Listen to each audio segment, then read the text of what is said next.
Hello guys, welcome back to my channel cute Kanni. So మనమైతే ఈరోజు కేదార్నాథ్కి అయితే వచ్చేసామన్నమాట. ప్రతి ఒక్కరి జీవితంలో ఒక్కసారైనా వెళ్ళాలనిపించే ప్లేస్ మాత్రం ఖచ్చితంగా కేదార్నాథే.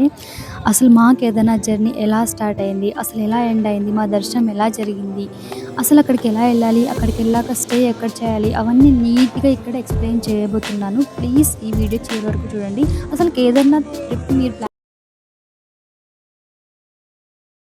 క్యారీ చేయాలి అవన్నీ మీకు ఎక్స్ప్లెయిన్ చేస్తాను. ఈ వీడియో లాస్ట్ వరకు మిస్ అవ్వకుండా చూడండి. మేమైతే కేదార్నాథ్కి ఫ్లైట్ ద్వారా వచ్చామన్నమాట. మాకైతే అరౌండ్ రిటర్న్తో పాటు 11,000 చేంజ్ పడింది. ఒకవేళ మీరు ముందే బుక్ చేసుకుంటే ఇంకా తక్కువ పడుతుంది. మనకి కేదార్నాథ్కి డైరెక్ట్ ఫ్లైట్స్ అయితే ఏవి ఉండవు. హైదరాబాద్ టు ఢిల్లీ, ఢిల్లీ టు హరిద్వార్కి అయితే వెళ్ళాలి. హరిద్వార్ నుంచి మళ్ళీ క్యాబ్ బుక్ చేసుకుని కానీ బస్కి అయితే వెళ్ళొచ్చు అనమాట. మేమైతే ఫస్ట్ హరిద్వార్కి వెళ్ళాం. హరిద్వార్కి వెళ్ళి గంగా హారతి పూర్తి చేసుకొని హరిద్వార్లో ఉన్న Chandi Devi, Mayadevi temple and Manasa Devi temple అన్నీ కవర్ చేసుకుని ఒక డే నైట్ మొత్తం అక్కడే చేసి ఎర్లీ మార్నింగ్ కేదార్నాథ్కి అయితే స్టార్ట్ అయ్యాం. మేము హరిద్వార్ నుంచి క్యాబ్ బుక్ చేసుకుని కేదార్నాథ్కి అయితే వచ్చేసాము. సో నైట్ అయిపోయింది వెళ్ళడానికి. సో నైట్ అక్కడే స్టే చేసి ఎర్లీ మార్నింగ్ ఇక్కడ మా లగేజ్ మొత్తం లాకర్లో ఇచ్చేసి మేము ట్రెక్కింగ్కి వెళ్తున్నాం కదా. సో స్టిక్స్ అయితే కొంటున్నాం. ఒక్కొక్కటి 5 రూపీస్ అయితే పడింది అక్కడ. సో మీరు ట్రెక్కింగ్ చేయాలనుకుంటే స్టిక్స్ అయితే వెరీ ఇంపార్టెంట్, లేదంటే స్కిడ్ అయ్యే అవకాశాలు చాలా ఉంటాయి. ఇంకా ట్రెక్కింగ్కి వెళ్దామని స్టార్ట్ అవుతుంటే ఇక్కడ వేడిగా బజ్జీలు, బోండాలు అన్నీ వేస్తున్నారు. సో ఒక ప్లేట్ తినేసి స్టార్ట్ అయిపోయాం అనమాట. చూడండి మా ట్రెక్కింగ్ అయితే ఇక్కడ స్టార్ట్ అయిపోయింది. సో మేము స్టార్ట్ అయినప్పుడే వర్షం కూడా అప్పుడే చిన్నగా పడుతుంది. చూడండి ప్రతి ఒక్కరు ఖచ్చితంగా మీరు ట్రెక్కింగ్కి వెళ్తే రెయిన్ కోట్ వెరీ ఇంపార్టెంట్, ఖచ్చితంగా వేసుకోండి. సో నాకైతే చాలా ఎగ్జైటింగ్ ఉంది, ఎందుకంటే ఫస్ట్ టైం. అండ్ నేచర్ ఉంది గాయస్, లిటరల్లీ సూపర్. ప్రతి వ్యూ చాలా బాగుంటుంది. ఒకవేళ మీరు పైకి వెళ్ళాలనుకుంటే గుర్రాలు కూడా ఉంటాయి అండ్ బుట్టలో కూడా తీసుకెళ్తారు. పళ్ళకి కూడా ఉంటుంది, అది మీ ఇష్టం. నడిచి వెళ్ళాలనుకుంటే నడిచి వెళ్ళొచ్చు, లేదంటే వాటి ద్వారా కూడా వెళ్ళొచ్చు. వాళ్ళు ఛార్జ్ అయితే ఎక్కువ చేస్తారనమాట. మేమైతే ఫస్ట్ గౌరీకుండ్కి అయితే వెళ్తున్నాం. అక్కడ ఫస్ట్ దర్శనం చేసుకొని ఫస్ట్ ట్రెక్కింగ్ అయితే స్టార్ట్ చేయాలంట. మేము గౌరీకుండ్లో వేడిగా నీళ్ళు వస్తాయని విన్నాం అనమాట. సో అది నిజమో కాదో తెలుసుకోవడానికి వెళ్తున్నాం. చూద్దాం రండి. లిటరలీ గాయస్, లిటరలీ చాలా వేడిగా వస్తున్నాయి వాటరు. మాకు అందరూ స్నానాలు చేస్తున్నారు చూడండి. మేమైతే దిగలేదు, ట్రెక్కింగ్కి స్టార్ట్ అయ్యాం కాబట్టి మేము అమ్మాయిలం. సో స్నానాలు చేయలేదు యాక్చువల్లీ. కానీ బాటిల్లో తీసుకొని వచ్చి జస్ట్ అలా తల మీద అయితే చల్లుకున్నాం. చాలా వేడిగా ఉన్నాయి. సో మా ట్రెక్కింగ్ అయితే స్టార్ట్ అయ్యింది చూడండి. సో మేము చేసిన తప్పు ఏంటంటే అసలు ఎక్కడ పడితే అక్కడ ఆగి తినుకుంటూ వెళ్ళాము. అసలు ట్రెక్కింగ్ చేసేటప్పుడు అసలు ఏం తినకపోతేనే స్పీడ్గా ఎక్కగలరు. తింటే అసలు ఎక్కలేము తెలుసా. లైట్గా తిన్నా అంతే, ఎందుకంటే అక్కడ దొరికేది మోస్ట్లీ మ్యాగీనే. సో దీన్నే గేట్ వే ఆఫ్ గౌరీకుండ్ అంటారనమాట. మేము ఇక్కడికి వచ్చేసాం, ఇక్కడికి వచ్చి ఫొటోస్ దిగాం. సో ఇక్కడ నుంచి ట్రెక్కింగ్ అయితే స్టార్ట్ అవుతుంది. ఇక్కడ నుంచి దాదాపుగా 16 కిలోమీటర్స్ అని అక్కడ రాసింటారు, కానీ ఓవరాల్ 22 కిలోమీటర్స్ ఉంటుంది. అక్కడ చూడండి గుర్రాలు వస్తున్నాయి అప్పుడే. సో ఎర్లీ మార్నింగ్ గుర్రాలు వాళ్ళైతే అడుగుతూ ఉంటారు. సో ఒక్కొక్కరు ఒక్కో రేట్ చెప్తారు. ఒకవేళ మీరు బార్గెన్ చేసుకుంటే ఇంకా తక్కువగా ఉంటుంది. 800, 1000 అలా కూడా చెప్తారనమాట. అప్ అండ్ డౌన్ కాదు, ఓన్లీ వెళ్ళడానికి. అప్ అండ్ డౌన్ మాకు కూడా తెలియదు. మేమైతే ట్రెక్కింగ్ చేస్తున్నాం చూడండి. ఇది పళ్ళకి 4 మెంబర్స్ తీసుకొని వెళ్తారనమాట పైకి. చూడండి వాటర్ ఫాల్ ఎంత బాగుందో కదా. ప్రతి ఒక్కరు అసలు మనం నడవాలనే అనిపించదు. ఈ సీనరీ చూసుకుంటే అక్కడ ఆగిపోవాలనిపిస్తుంది. ఫస్ట్ ఈ సీనరీలు ఏవి చూడకుండా మీరు స్టార్ట్ అయ్యి కంటిన్యూగా వెళ్తేనే ఈవినింగ్ హారతికి రీచ్ అవ్వగలరు, లేదంటే అస్సలు అవ్వలేరు. లిటరలీ గాయస్, మేమైతే ఇంకా సగం దూరం కూడా రాలేదు. ఆ స్టెప్స్ ఎలా ఉన్నాయంటే వెళ్ళే కొద్దీ హైటే ఉంది తెలుసా, ఎక్కువ ఆయాసం వస్తుంది. సో స్టిక్ సపోర్ట్ లేకుండా మనం అసలు నడవలేము. స్టిక్ అయితే మ్యాండేటరీ, ఖచ్చితంగా తీసుకెళ్ళండి. అండ్ వెళ్ళేటప్పుడు చాలా కేర్ఫుల్. గుర్రాలు అయితే మీద కూడా వస్తాయి. సో అప్పుడు స్టిక్తో మనం అటు చూపించినా వెళ్ళిపోతాయి అనమాట. But be careful. మాకైతే చాలా భయమైంది అసలు. మీరు ఒకవేళ ఏదైనా ట్రిప్కి ముందే ప్లాన్ చేసుకోవాలనుకుంటే అక్కడ ఎలాగో వర్షం ఎక్కువ పడుతుంటుంది కాబట్టి మొబైల్ కవర్ మ్యాండేటరీ. ఒకవేళ మీరు వీడియోస్, ఫొటోస్ తీసుకోవాలనుకుంటే మొబైల్ కవర్ తీసుకోండి. చేతికి గ్లౌజెస్ చాలా ఇంపార్టెంట్, ఎందుకంటే అక్కడ చాలా చలి ఉంటుంది అసలు. Shoe compulsory, raincoat. ఒకవేళ మీరు చలికి తట్టుకోలేము అనిపిస్తే చాలా మందమైనది జాకెట్ కూడా తీసుకోండి. మేమైతే షూ వేసుకొని దానిపైన షూ కవర్ కూడా వేసుకున్నాం, బట్ నో యూస్. సో మేము ఇక్కడైతే ఆగి మ్యాగీ తిందామనేసి కూర్చున్నాం అందరం. చూడండి మ్యాగీ తింటున్నాం. ఇక్కడ పైకి వెళ్ళే కొద్దీ ప్రైజెస్ భలే పెరుగుతాయి. ఎందుకంటే వాళ్ళు కింద నుంచి పైకి తీసుకురావాలి కదా! సో, మీరు ఎంత పైకైతే వెళ్తారో అంత ప్రైజెస్ పెరుగుతూనే ఉంటాయి. కింద ₹50 తీసుకుంటే ఇంకొంచెం దూరంగెళ్ళాక ₹100, ఇంకొంచెం పైకెళ్ళాక 150 అలా పెరుగుతూనే ఉంటుంది. చూద్దాం పైకెళ్ళాక ఎంత రేట్స్ ఉంటాయో. వాటర్ బాటిల్ కూడా మినిమమ్ ₹100 ఉంటాయని విన్నాను. చూద్దాం. ఇట్స్ రియలీ అమేజింగ్ కదా!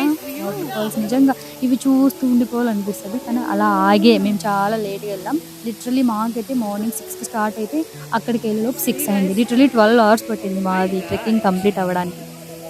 సో, ప్రతి చోట సీనరీస్ అయితే చాలా బావుంటాయి. ఇక్కడ ప్రతి కిలోమీటర్‌కి వాష్‌రూమ్స్ అయితే అవైలబుల్ ఉంటాయి. పే అండ్ యూజ్ అనమాట. కొన్ని ఫ్రీ ఉంటాయన్నమాట. సో, ఏదైతే ఏంటి చాలా మంచి విషయం కదా! వాష్‌రూమ్స్ ఖచ్చితంగా మ్యాండేటరీ ఎక్కడికెళ్ళినా.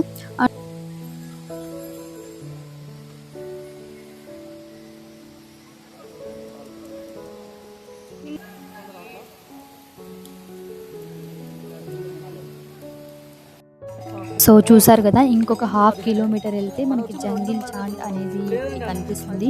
సో, అక్కడ మనం కాసేపు కూర్చోవచ్చు. చూద్దాం ఎలా ఉంటదో. మేమైతే ప్రతి కిలోమీటర్ కూడా కాదు ఎన్ని సార్లు ఆగామో నడవలేక. ఇక్కడ చూడండి గుర్రాల మీద వెళ్తున్నారు కదా!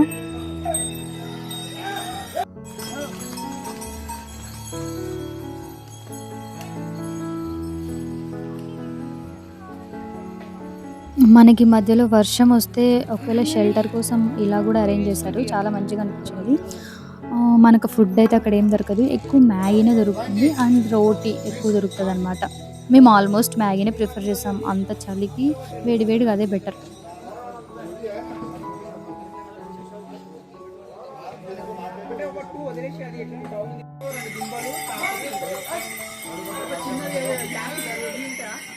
ఇంకా మళ్ళీ స్టార్ట్ చేసాం చూడండి. అమ్మా! ఇక్కడ ఇంకొక ఇంట్రెస్టింగ్ మ్యాటర్ ఏంటంటే ప్రతి కిలోమీటర్‌కి మెడికల్ రిలీఫ్ పాయింట్ అని ఇలా బోర్డ్స్ ఉన్నాయన్నమాట. ఎవరికైనా ఏదైనా ఎమర్జెన్సీ మెడికల్ ఎమర్జెన్సీ పడితే ఖచ్చితంగా వెంటనే రియాక్ట్ అవ్వడానికి ప్రతి చోటు ఉన్నారు.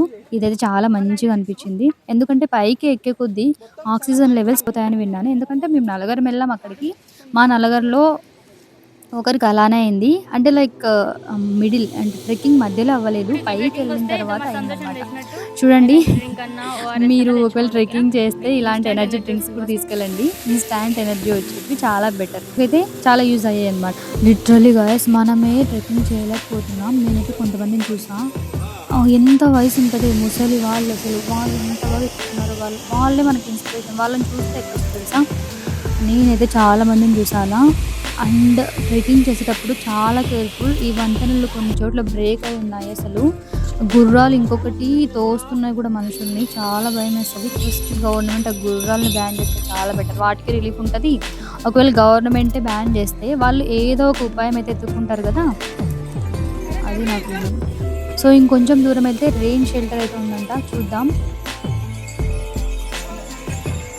ఇక్కడ చూస్తున్నారా ఒకతను బుట్టలో వస్తున్నాడు చూడండి. అసలు లిటరల్లీ మనం ఒక్కరమే ఎక్కలేమంటే వాళ్ళు ఒక మనిషిని బుట్టలో పెట్టుకొని ఎక్కుతారు. ఏం తింటున్నారో అనిపించింది నాకైతే. ఒకవేళ మీకు ఫోటోస్ అంటే పిచ్చుంటే మాత్రం లిటరల్లీ మీరు ఫుల్ ఎంజాయ్ చేయొచ్చు. చాలా ఫోటోస్ తీసుకోవచ్చు. అంత బాగుంటుంది సీనరీ. కొంతమంది అయితే మ్యారేజ్ షూటింగ్ అని కొంతమంది కపుల్స్ కూడా వచ్చారు. ఎంత బాగా షూట్ చేసుకుంటారో తెలుసా. నాకైతే చాలా బాగా నచ్చింది. సో, ఆల్మోస్ట్ పైకైతే వచ్చేసాం. ఇంకా కొంచెం దూరమే వెళ్ళిపోతామనమాట.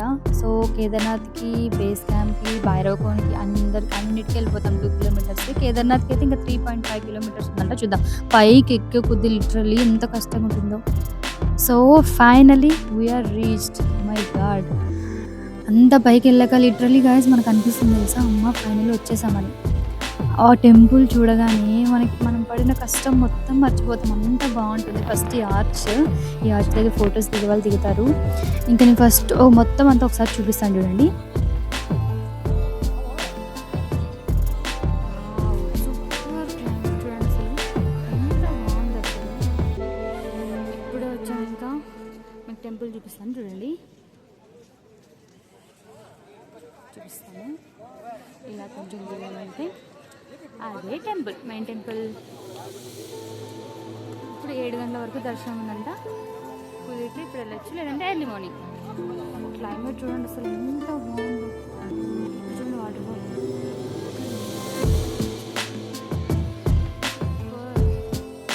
ఇక్కడికి వచ్చిన తర్వాత మీకు ఒకవేళ స్టే చేయాలనిపిస్తే ఇవన్నీ చూస్తున్నారు కదా, అవన్నీ స్టే చేయడానికి హోటల్సే. కానీ ఇక్కడ తీసుకుంటే చాలా రేట్లు. అవి చూస్తున్నారు కదా, అవికి మాకు 6,000 చెప్పారు. 12,000 కూడా ఉన్నాయన్నమాట ఒక నైట్కే. అండ్ మీకు టెంట్లు కూడా ఉంటాయి. ఒకవేళ మీరు టెంట్ తీసుకుంటే మీకు పబ్లిక్ టాయిలెట్స్ ఉంటాయన్నమాట, ప్రైవేట్ టాయిలెట్స్ ఉండవు. సో అదొకటి ఇబ్బంది టెంట్ వల్ల అంతే. సో ఇప్పుడు మనం త్వరగా ఏదో ఒక రూమ్ తీసేసుకొని ఫైనలీ అక్కడికి వెళ్ళాలి దర్శనంకి. ఇప్పుడు అక్కడికి వెళ్ళి దర్శనం చేసుకొని రూమ్కి వెళ్ళి రెస్ట్ తీసుకొని ఎర్లీ మార్నింగ్ భైరవకోనకి వెళ్ళాలి. అది టార్గెట్. సో మాకు ఈవినింగే హారతి అండ్ దర్శనం 2 అయిపోయాయి. అదైతే మా అదృష్టం అనుకోవాలి. అందరికీ దొరకదన్న ఛాన్స్ మాకైతే దేవుని దయ వల్ల మంచిగా అయింది దర్శనం. ఇక రూమ్కి వెళ్ళి పడుకొని ఎర్లీ మార్నింగ్ స్టార్ట్ అయ్యి భీమశిలను చూద్దామనేసి వచ్చేసామన్నమాట. భీమశిలను దర్శించుకున్నాం. ఇదే భీమశిల 2013 వచ్చిన వరదల్లో టెంపుల్ని కాపాడిన భీమశిల ఇదే. దానికి కాయిన్స్ అతికిచ్చారు చూస్తున్నారా. మన మనసులో ఏదైనా కోరుకొని ఇక్కడ కాయిన్స్ అతికిస్తే తీరుతుంది అనే నమ్మకం ఒకటి ఉందన్నమాట. అండ్ మన టెంపుల్ సీనరీ మొత్తం ఒకసారి చూపిస్తాను చూడండి.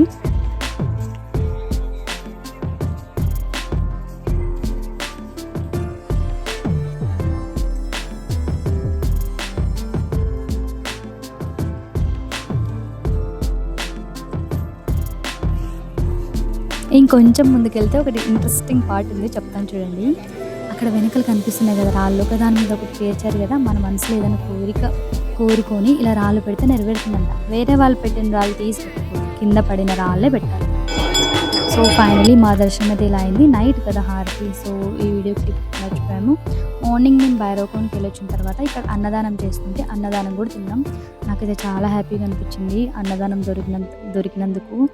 అసలు ఇక్కడ అన్నదానం పెడతారని చాలా మందికి తెలీదు. అసలు హోటల్ వాళ్ళు కూడా అన్నదానం పెడతారని కూడా ఎవరికి చెప్పరు. సో మా జర్నీ అయితే ఇలా జరిగింది. సో మా ఈ జర్నీ మీకు ఎలా అనిపించిందో కామెంట్లో చెప్పండి. ఒకవేళ మీకు ఈ వీడియో నచ్చితే please like, share and subscribe. Thank you.